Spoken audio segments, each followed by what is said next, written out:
I'm Lillie Albert, an associate professor in the Lynn School of Education. I'm here to talk about my new book, Rhetorical Ways of Thinking, Vygotskian Theory in Mathematical Learning. In a nutshell, the book is about the co-construction of knowledge that explains a mathematical situation. Now, what that means is that what I've done is taken a theoretical approach to teaching and learning and try to make it more practical by taking the theory and certain and applying basic constructs of the theory to a practical mathematical situation. This book includes 2 well-developed, carried out empirical studies. Both studies look at teachers' learning and development.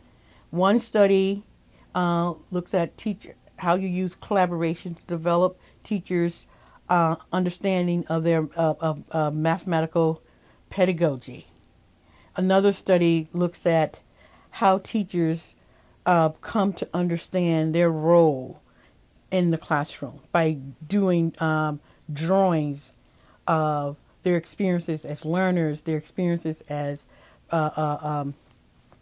potential teachers and their field placement, and then their experience of what it would be like when they become a teacher, so their idealized classroom.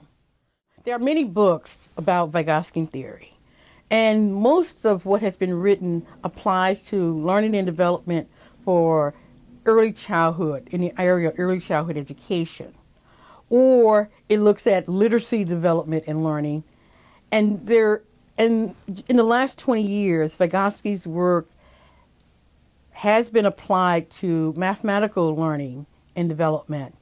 However, what I have been able to do is, as I stated before, make the theory come alive by actually linking it to practical classroom activities in mathematics.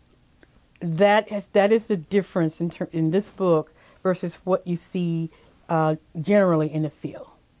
I work with many undergrad research fellows, and I make note of them in my acknowledgement.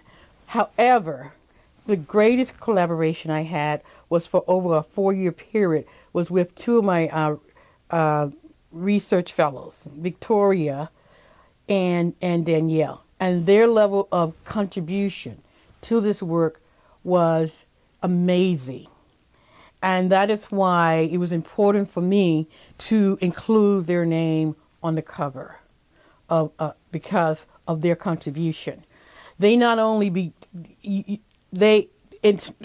was as if the 3 of us working together had made the theory come alive itself. I wrote this book for other researchers, but I also wrote it in hope that it would be that what's stated there would be available and interesting for pre-service and in-service teachers. It could be for an advanced undergraduate course as well. So it's for a variety of people, I hope, would be able to read this book and learn something about mathematical teaching and learning from a Vygotskian perspective. And in fact, I can remember when I shared one of the chapters in the book before it was in print with one of my classes, a problem-solving class. And there were some practicing teachers taking the course. And one of them said, "Hey, I've always done this, but I never knew what to call it. Now I know what to call it. I know what it is, and I also know why I do what I do. Thank you. This really helped me understand my practice."